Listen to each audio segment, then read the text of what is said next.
자, 할렐루야. 네. 마태복음 13장 44절부터 50절 말씀을 통해 지난 시간에 이어 천국은 마치 두 번째 시간으로 같이 은혜를 나누기를 원합니다. 지난 시간에는 뭐라고 말씀드렸습니까? 감춰져 있는 땅이 문제가 아니라 보물이 문제였어요. 그 보화를 발견했으면 우리는 어떻게 해야 됩니까? 어떠한 희생을 치르더라도 내 걸 다 팔아서 그 보화를 사야 된다라고 말씀을 드렸습니다. 제대로 안 사면 그것을 발견한 다음에 사지 못하면 나중에 후회한다라고 말씀을 드렸어요. 오늘 45절에는 이제 뭐라고 말합니까? 천국은 마치 진주를 구하는 장사와 같다라고 말하고 있습니다. 좋은 진주를 구하는 장사. 여러분, 우리가 그 진주도 어떻게 생겼느냐에 따라서 값어치가 많이 달라지죠. 삐뚤삐뚤한 진주보단 어때요? 최대한 동그란 그러한 진주가 값비싼 겁니다. 좋은 진주입니다. 특히 예수님이 살아 계시던 그 당시에 페르시아와 그리고 인도양 근처, 그 근처에서는 가장 귀한 그 보석이 뭐였느냐? 바로 진주였다라고 합니다. 진주가 그만큼 귀했대요. 지금도 귀하지만 그때는 훨씬 더 값어치가 있었다라는 겁니다.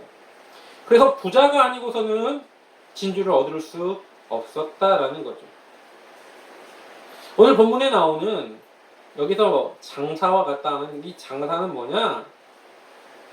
엠포로스라는 단어를 썼는데 헬라어로 이 엠포로스라는 단어는 여행을 뜻하는 포로스에서 나온 말입니다. 그래서 이 엠포로스라는 말은 뭐냐면 여기저기 여행을 다니며 물건을 파는 부유한 도매꾼 이런 뜻을 가지고 있습니다. 그러니까 보따리 장사인데 보따리 장사도 그냥 그 싼 물건을 파는 게 아니라 비싼 물건을 파는 그런 보따리 장사라는 겁니다. 제 어릴 때 방문 판매하는 화장품을 방문 판매하는 분들이 참 많았어요. 근데 이 화장품 방문 판매하는 분들이 아주 옛날에도 조선시대에도 있었습니다. 그때는 뭐예요? 이 분을 지금처럼 훨씬 더 큰 값어치를 가지고 있었죠. 그러니까 분은 장사는 보따리 장수긴 하지만 굉장히 귀한 직업이고 또 비싼 물품이었다는 거죠. 왜? 대가댁만 가니까. 일반 평민은 분을 살 수가 없습니다. 대가댁으로 양반집으로 부잣집으로 가야 살 수 있는 거죠. 이런 사람들처럼 이 각지를 여행하면서 물건을 파는데 어떤 물건이요? 값비싼 물건을 파는 부유한 도매업자를 이야기할 때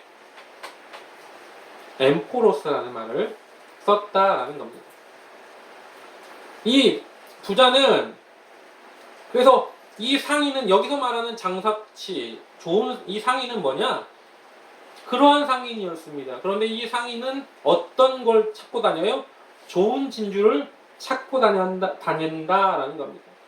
진주가 흠입고 삐뚤삐뚤해지고 그런 게 아니라 아주 좋은 진주를 찾는 겁니다. 그래서 흠과 티가 없는 것, 모양도 예쁜 것. 근데 이 사람이 그래서 이 사람은 누구랑 다르냐? 천국은 마치 밭에 감추인 보화를 발견한 사람하고는 다릅니다. 이 밭에서 보화를 발견한 사람은 어떤 사람이냐면 우연히 발견한 사람이에요. 우연히. 여러분 우연히 발견한 사람하고 다르게 이 진주를 찾는 값진 이 좋은 진주를 찾는 사람은 어떤 사람이냐? 바로 전문가라는 겁니다.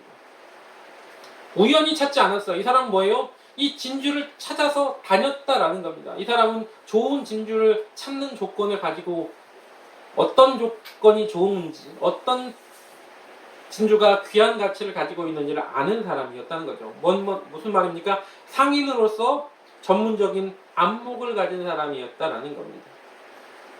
다시 말하면 이 사람은 진리를 찾아 헤매는 마치 예수님을 찾아왔던 니고데모와 같은 사람이라는 겁니다. 어떻게 하면 구원을 얻을 수 있습니까? 구원에 관하여 목마른 사람이라는 거죠.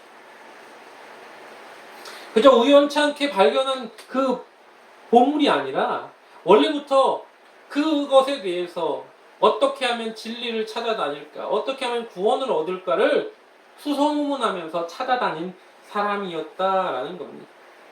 그것을 찾기 위해서 뭐예요? 어느 한 곳에 머물러서 찾는 게 아니라 이곳 저곳을 여행하면서 많은 수고와 피땀을 흘리며 찾았던 사람이라는 거죠. 그런데 진리를 추구하지 않는 이 땅에서, 그래서 이 땅에도 진리를 찾아 쫓아다니는 사람들이 많아요. 많은 종교인들이 그렇습니다. 또 종교인들 뿐만 아니라 어때요? 뭔가 공허함을 느끼는 사람들이 많이 그 진리를 쫓아다니죠. 만약에 진리를 찾다가 못 찾으면 다들 어떻게 해요? 그걸 포기해버리고 뭡니까? 허망한 것을 쫓기 시작합니다. 그때부터는. 그래서 이 땅에 세상적으로 뭐예요? 잘 살기 위한 목표로 전환하는 거죠. 그래서 이 땅에서의 잘 사는 것을 목표로 살다 보면 어떻습니까? 부와 명예를 얻을 수도 있어요. 근데 부와 명예를 얻은 대신에 또 뭐예요? 여러 가지를 포기해야 됩니다. 마치 거기에 속박되어 버리고, 그리고 또 뭐예요? 자유함이 아닌 그것으로 인한 어떤 자유를 억압하는 것들을 느끼게 되는 거죠. 부자연스럽습니다. 왜? 자유가 없기 때문에 그런 겁니다. 자유는 한 곳에서밖에 얻을 수 없는 거예요. 요한복음 8장 32절은 뭐라고 말하냐면 진리를 알지니 진리가 너희를 자유케 하리라 라고 말하고 있습니다. 그러니까 진리가, 진정한 진리가 아니고는 진정한 자유를 누릴 수 없다는 겁니다. 오늘 본문에 나오는 이 상인, 좋은 진주를 찾아다니는 이 상인은 진리를 추구하는, 진리를 쫓는 사람이라는 겁니다. 쉽게 말하면 구도자라고 할 수 있죠. 그런데 그래서 하루하루를 뭐예요?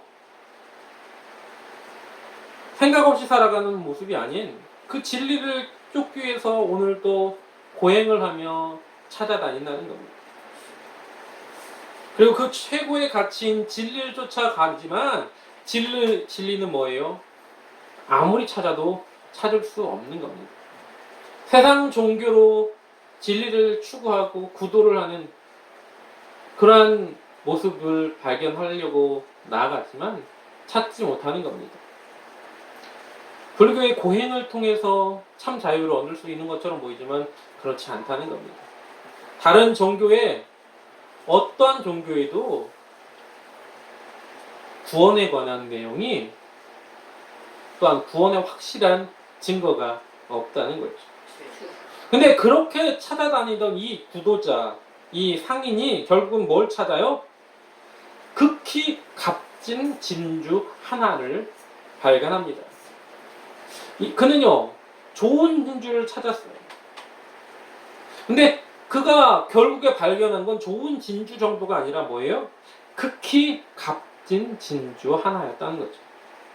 여기서 극히 값지다라는 뜻을 가지고 있는 단어는 플리티몬이라는 건데, 플리티몬이라는 이 단어는 조운을 뜻하는 칼루스보다 훨씬 더 고급진, 훨씬 더 값진 그런 뜻을 가진 단어입니다. 그래서 자신이 구하려고 하는 그것보다 훨씬 좋은 것을, 더 좋은 진주를 만났어요, 상인이. 근데 여기서 우리가 알 수 있는 게 뭐냐? 바로 극히 값진 진주 하나였다는 거죠. 하나였다는 겁니다. 여러 개가 아니에요. 극히 값진 진주는 하나라는 겁니다. only one이라는 거죠. 하나라는 겁니다. 많은 것이 아니라 오직 하나밖에 없다라는 겁니다. 그러한 진주는 마찬가지로 하나님과 우리와의 관계, 하나님과 우리와의 멀어진 그 관계를 회복할 수 있는 길은 오직 한 길밖에 없다는 걸 잊지 마시기 바랍니다. 아멘. 그 관계가 어디입니까? 바로 예수 그리스도입니다. 아멘. 그래서 성경은 뭐라고 말합니까? 내가 곧 길이요 진리요 생명이니 나로 말미암지 않고는 아버지께로 올 자가 없다고 예수님이 말하고 있습니다. 아멘. 여러분, 인간은 인간의 육체를 입고 오신 하나님에 의해서 그 하나님에 의해서만이 하나님께 도달할 수 있는 겁니다. 아멘. 다시 말하면 무슨 말이냐면 우리 인간은 예수님을 통해서만이 하나님께로 나아갈 수 있다는 걸 잊지 마시기 바랍니다. 아멘. 성육신하신 하나님, 그분이 예수님이세요. 그 예수님을 통해서만이 온전히 하나님과의 만남의 장, 그리고 그 진리의 길로 걸어갈 수 있는 겁니다. 인간은 아무리 착하게 살아도 이미 더럽혀진 죄인임을 잊지 마셔야 됩니다. 그래서 이 장사치가 아무리 좋은 진주를 찾아다니려고 했지만 못 찾는 겁니다. 왜 못 찾아요? 왜 못 찾습니까? 죄인이기 때문에 그 진리를 못 찾는 거예요. 진리의 길로 못 가는 겁니다. 그러다가 뭐예요? 오직 한 길을 발견하게 된 것이죠. 그 오직 한 길을 발견했을 때 그 길만이 유일한 길입니다. 그래서 예수님은 성경은 뭐라고 말합니까? 천하인간의 구원을 얻을 만한 다른 이름을 우리에게 주신 일이 없다고 말하는 겁니다. 그 길만이 우리를 영화롭게, 우리를 깨끗하게 할 수도 있는 겁니다. 그래서 히브리서 9장 22절에 이렇게 말합니다. 율법을 조차 거의 모든 물건이 피로써 정결케 되나니 피 흘림이 없은즉 사함이 없느니라 라고 말하고 있고요. 또한 9장 26절에는 뭐라고 말합니까? 그리하면 그가 세상을 창조할 때부터 자주 고난을 받았어야 할 것이로되 이제 자기를 단번에 제사로 드려 죄를 없게 하시려고 세상 끝에 나타나셨느니라 라고 말하고 있습니다. 여러분, 우리가 하나님이 원하시는 그 길로 걸어갔다라는 겁니다. 그 길은 한 길밖에 없는 겁니다. 이 땅에 살아가면서 우리가 아무리 그 길을 찾으려고 노력을 해봤자 예수 그리스도 한 길 외에는, 그분 외에는 온전한 하나님과의 회복을 시킬 수 없다는 걸 잊지 마시기 바랍니다. 아멘. 극히 값진 진주 하나, 우리가 찾아다니며 그 진리를 향하여 어떻게 하면 저 하나님의 나라 그곳으로 갈 수 있을까 찾고 찾아서 유일한 길이 바로 그 길이었다는 걸 잊지 마시기 바랍니다. 아멘. 44절과 45절을 보면 천국을 발견한 사람들에 대한 이야기입니다. 한 사람은 어떤 사람입니까? 처음부터 막 찾아다녔나요? 여러분, 밭을 산 사람은요, 자기 일 하다가 우연찮게 뭘 발견해요? 보화를 발견한 거예요. 그런데 진주를 찾아다니는 사람은 어땠습니까? 좋은 진주를 찾기 위해서 뭐예요? 여러 가지 그 진주를 찾는 방법에 대해서 많이 알던 사람이에요. 그리고 그 진주를 찾아 뭐예요? 헤매며 찾아다녔던 사람이에요. 둘의 차이는 분명하게 있습니다. 어떤 차이가 있습니까? 한 사람은 우연하게 발견했다. 또 하나는 찾고 찾아서 발견했다. 끊임없는 노력 끝에 발견했다. 여러분, 천국을 소유하게 되는 사람들의 모습이 모두 내일 모두 내팽개치고 천국을 향하여 그것을 찾으려고 하는 사람만 있는 것이 아니라 어떤 사람은 뭐예요? 자기 일을 하다가 우연찮게 하나님의 그 귀하신 말씀을 접하게 되고 그리고 하나님 앞에 돌아오는 사람도 있다라는 것을 이야기하는 겁니다. 여러분, 여기서 중요한 게 뭡니까? 우연하게 발견한 사람들, 그 사람들은요, 처음부터 막 찾아다니는 그 사람들하고는 좀 차이가 있죠. 이 사람은 어떤 모습입니까? 우연하게 발견했으니까 어떻게 해요? 내가 그 값어치를 모를 수도 있습니다. 여러분, 한 30년? 30년도 전이죠. 30년 전쯤에 저기 신안 앞바다에 어떤 이제 그 기자가 우연하게 그 신안 앞바다를 이제 취재를 하러 갔는데 어느 집에 들어갔는데 그 집에 강아지가 개밥그릇으로 자기 보기에 굉장히 좋아 보이는 그 도자기를 개밥그릇으로 쓰고 있더라고요. 그래갖고 주인 아저씨한테 물어봤어. 이 걔가 좋은 밥그릇을 쓴다고 그러더니 저거 바닷가에서 건진 거라고 그러는 거예요. 바닷가에서 건졌다는 이야기를 듣고 그래가지고 그 방송사에 연락하고 막 해가지고 발굴하는 사람들한테 이제 한번 와보시라고 하고는 이 밥그릇 보라고 밥그릇을 본 이 학자가 하는 말이 이 고려 청자를 왜 개밥그릇으로 쓰고 있냐. 여러분, 그리고는 어디서 그 찾았냐고 하니까 저기 그 바닷가 어디에 그 문어 잡아 올리는데 얘가 끌고 왔다고 가지고 뒤져보니까 신안 앞바다에 보물선이 있었다는 거죠. 제가 왜 이런 얘기를 드리냐, 가치를 봐도 모르는 사람이 있을 수 있다는 겁니다. 우연찮게 보화를 밭에서 발견해도 그게 보화인지 뭔지 모르는 사람이 있을 수 있습니다. 믿음을 가진 사람들, 아니요, 우리가 복음을 전할 때 복음을 전하는데 우연찮게 그래서 복음을 전해 들었음에도 불구하고 그걸 소유하기 위해서 집 팔고 땅을 팔아서 그 밭을 소유하려고 하는 사람이 있는 반면에 그냥 아무것도 아닌 값어치를 모르는 사람도 있을 수 있다는 겁니다. 이것을 그 밭을 살지 안 살지는 내 걸 팔아가지고 그 밭을 사야 될지 안 사는지 이걸 결정하는 건 자유의지라는 거죠.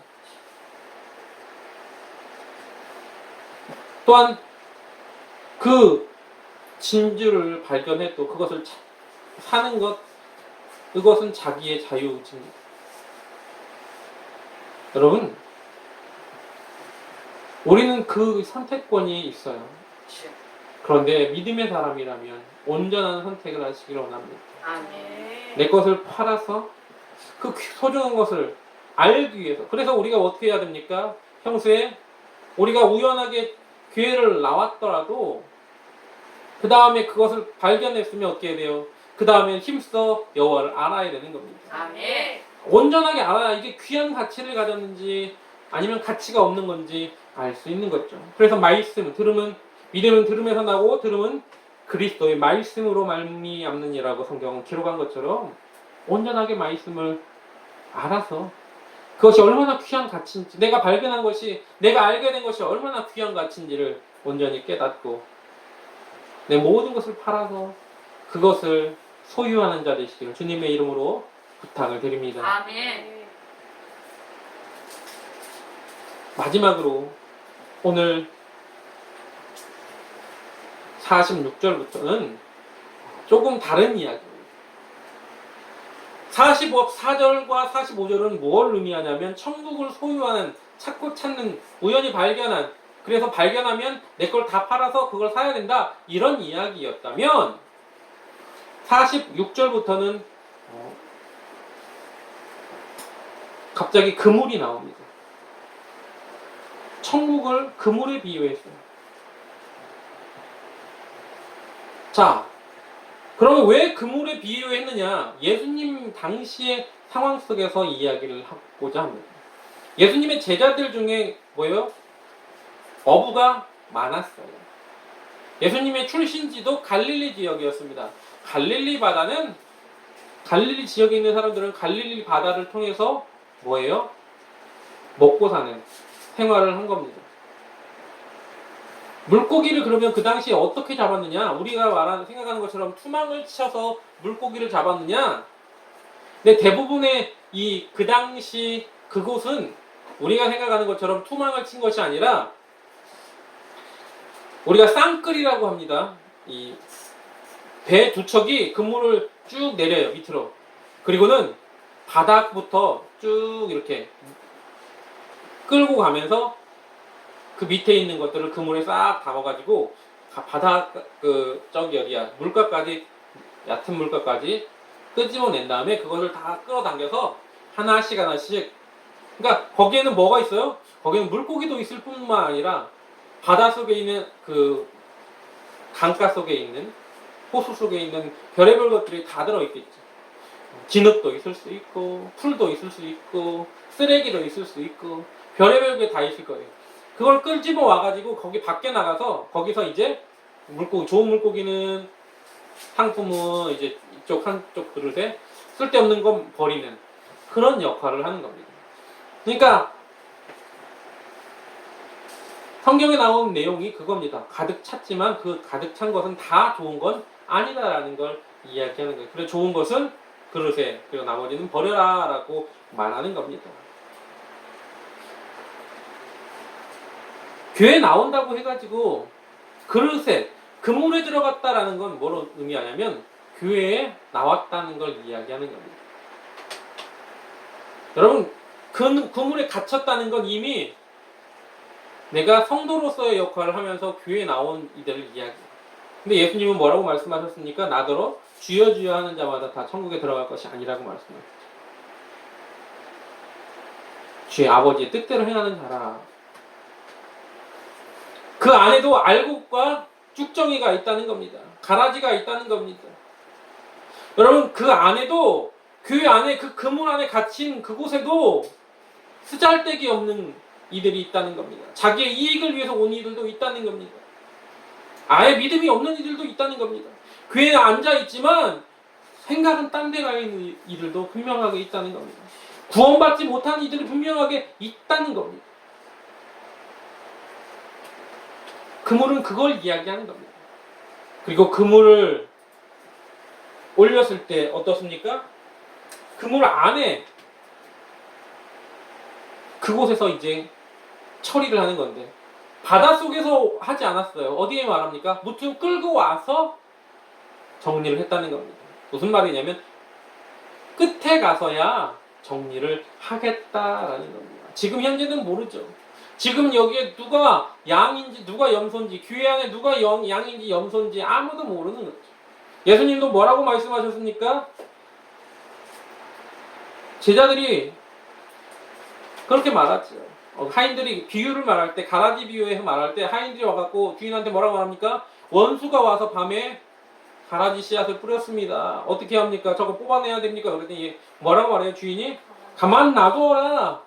추수 때 알곡은 다 추수한 다음에 알곡은 곡간으로, 그리고 쭉정이는 불에 던지겠다라고 말합니다. 무슨 말입니까? 우리가 끝에 가면 분명하게 나누어진다는 겁니다. 히브리서 9장 27절 말씀처럼 한 번 죽는 것은 정하신 것이고 그 이유는 심판이 있다고 말한 것처럼 나중에는 분명히 갈라진다는 겁니다. 양과 염소로 갈르셨어요. 한 달란트를 준 이 5달란트, 2달란트, 1달란트 준 이들한테 나중에 와서 회개를 하신다는 거죠. 여러분, 똑같이 교회를 다니지만 나 주여 하는 자마다 천국에 들어가시는 것이 아니다. 도무지 알지 못한다. 불법을 행하는 자들아 내게서 떠나가라. 주님 말씀하시는 이유들이 뭡니까? 교회를 열심히 다닌 것처럼 보이는데 그 마음에 믿음이 없다면, 내가 영광을 받고 있었다면 그것은 가라지와 같은 겁니다. 그럼에도 불구하고 우리 주님이 그러면 왜 끝까지 무태까지 그물을 끌고 오셨느냐? 왜 마지막 때에서야 그것을 하시느냐? 가라지 비유에서는 뭐라고 말합니까?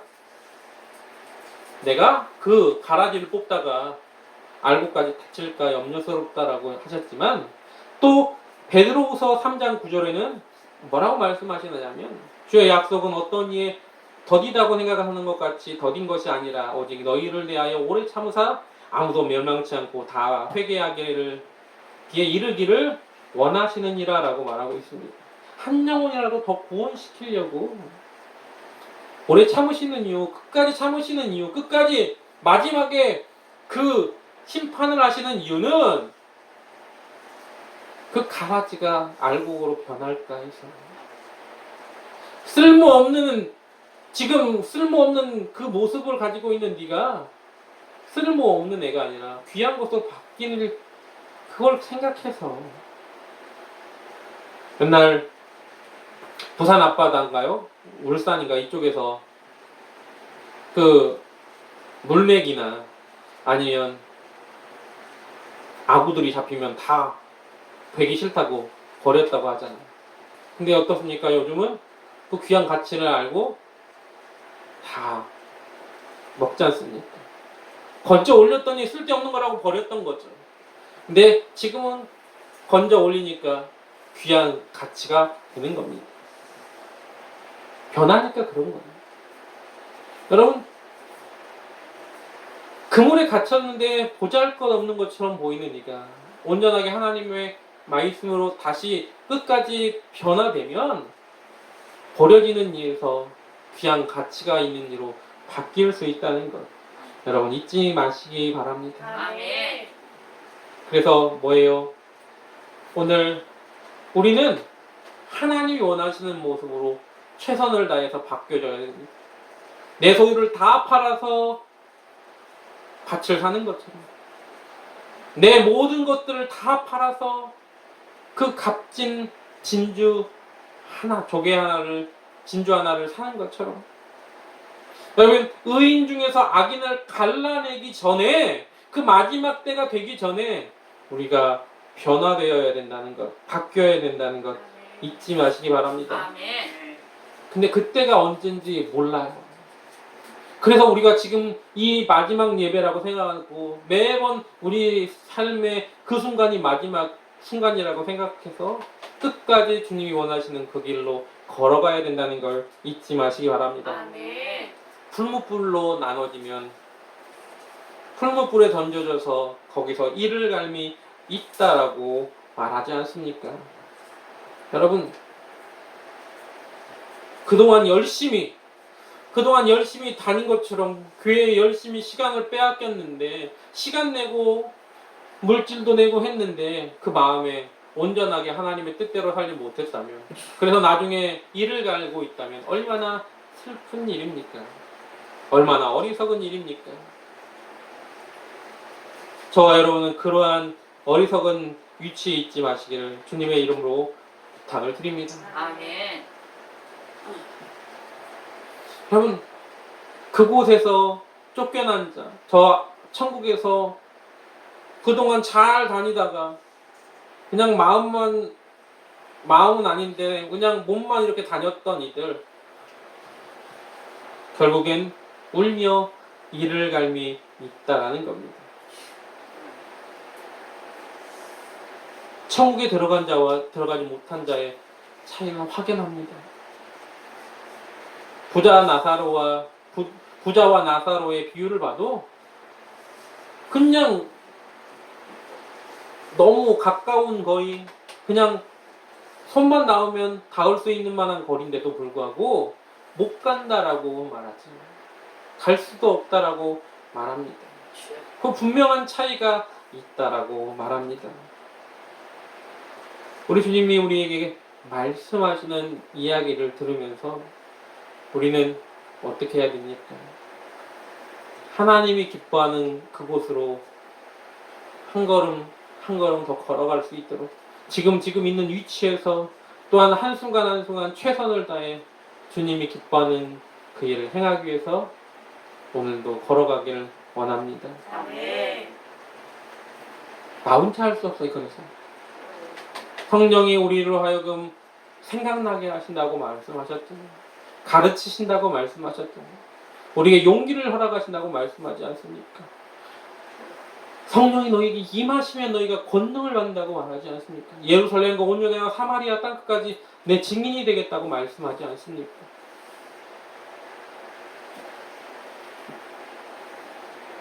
성령이 아니고는 예수를 주라고 시인하지 못하게 한다고 하지 않습니까? 내 힘으로 할 수 있다고 착각하지 마시기 바랍니다. 주님, 나를 도우세요. 나는 연약합니다. 오늘도 그래서 성령이 나를 이끌어 달라고, 성령께서 나를 도와달라고, 나와 함께하여 달라고,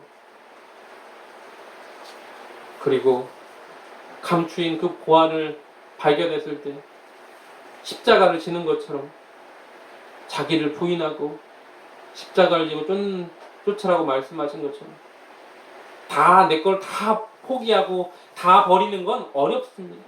어려움에도 불구하고 뭐예요?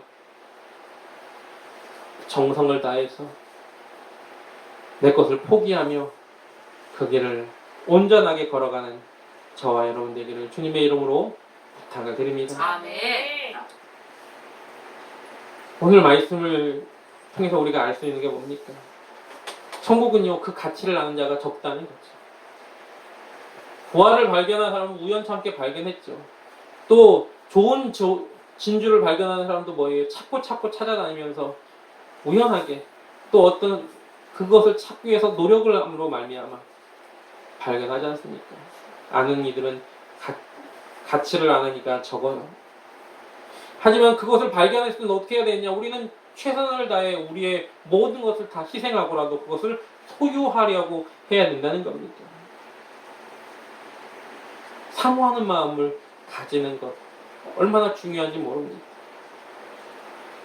그리고 그걸 사모하고 만나고 찾았을 때 그 천국은 그것을 내가 발견한 것으로 그치는 게 아니라 언제요?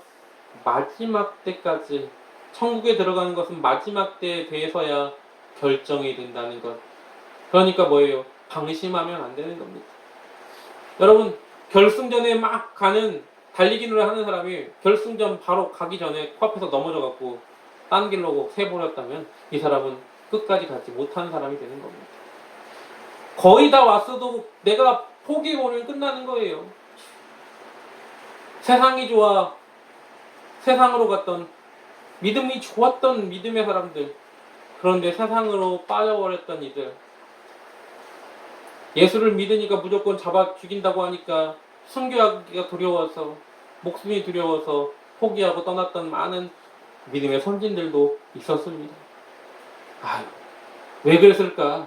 우리가 그렇게 생각할지 모르지만 막상 우리 눈앞에, 우리 코앞에 그 현실이 닥치면 우리가 예수 믿겠다라고, 나는 죽음을 두려워하지 않습니다라고 할 만한 이들이 몇이나 될까요?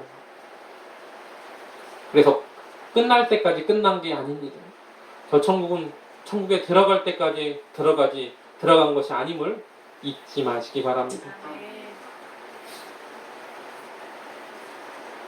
미국에 알래스카라는 땅이 있습니다.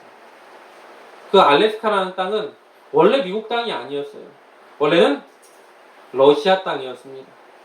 근데 이 러시아가 재정난에 휩싸이고, 그리고 또한 너무 멀리 떨어져 있다 보니까 그 당시 러시아하고 영국하고 굉장히 사이가 안 좋았는데, 영국이 그 땅을, 캐나다가 이제 영국 땅이었기 때문에 영국이 그 옆에 있는 알래스카를 쳐들어오면 빼앗겨 버릴 수밖에 없는 그런 상황이었어요.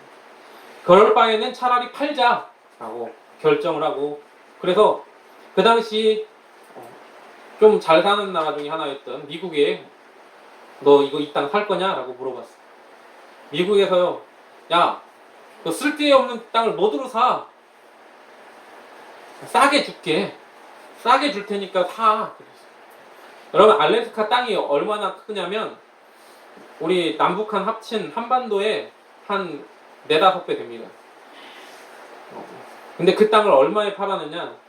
720만 달러에 팔았어요. 그 당시 돈으로 720만 달러 굉장히 큰 돈이기도 하지만, 그러나 뭐 그렇게 큰 땅에 비하면 조금이죠.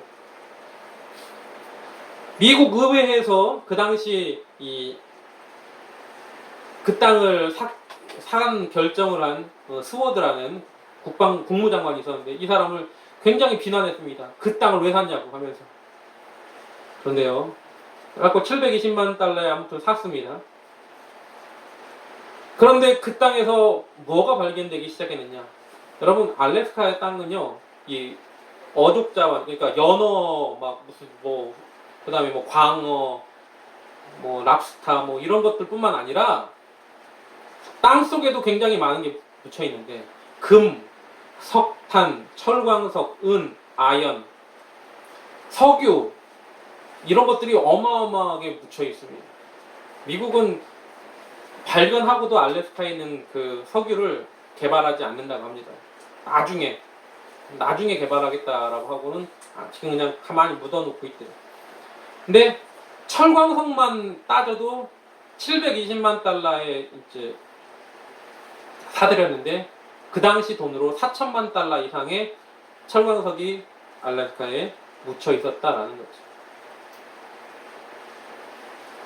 자원 하나만 가지고도 몇십 배의 그런 이득이 있는 겁니다. 그런데 얼마나 많은 그 어족 자원이 있는지, 수산물이 얼마나 많은 것들이 거기서 잡히는지 몰라요. 어마어마한 그런 이득을 받게 된 겁니다. 아무도 몰랐죠. 마치 그런 겁니다. 보화에 묻힌 그러한 밭을 하는 건 그와 같습니다. 천국은 지금 우리가 봤을 때 아무도, 세상 사람들은 뭐 천국을 믿어, 왜 교회를 왜 가? 거기에 그 가치를 모르기 때문임을 잊지 마시기 바랍니다. 여러분, 그 가치를 온전히 아는 사람, 이제 우리는 그것을 제대로 발견했다면 이제 우리의 모든 것을 다, 우리 소유를 다 팔아서라도 그것을 온전하게 사고 소유하고, 그리고 또한 하나님이 기뻐하는 그 길로 걸어가는, 아무에게도 빼앗기지 않는 그러한 주의 자녀 되시길 주님의 이름으로 부탁을 드립니다. 아멘. 분명한 건 곧 세상 끝은 오고, 그리고 그 후에는 심판이 반드시 있다는 것이죠. 우리 주님이 오실 때 우리가 두 팔 벌려 내가 끝까지 그 천국의 귀한 가치를 지금까지 소유하고 있었습니다.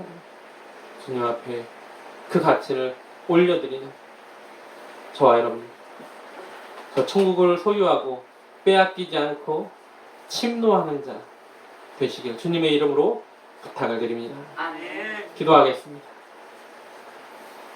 이 시간 함께 기도할 때 말씀을 생각하면서, 하나님, 우리가 저 천국의 가치를 아는 자가 되었습니다. 이제 우리가 버려지는 자가 아니라 그물에 지금 그물에 잡혔는데 버려지는 자가 아니라 좋은 자원으로 그릇에 담기는 자가 되기로 합니다. 그러기 위해서 하나님, 내 귀한 그 가치를 끝까지 소유하고, 그리고 하나님이 원하시는 그 길로 온전하게 걸어가기 원합니다. 어떠한 희생을 치르더라도 그것을 빼앗기지 않게 해달라고, 우리를 끝까지 붙들어 달라고, 성령께서 함께 해달라고 다 같이 통성으로 주의 이름을 청하고 기도하겠습니다. 주여! 오 할렐루야. 사랑과 은혜가 충만하신 하나님,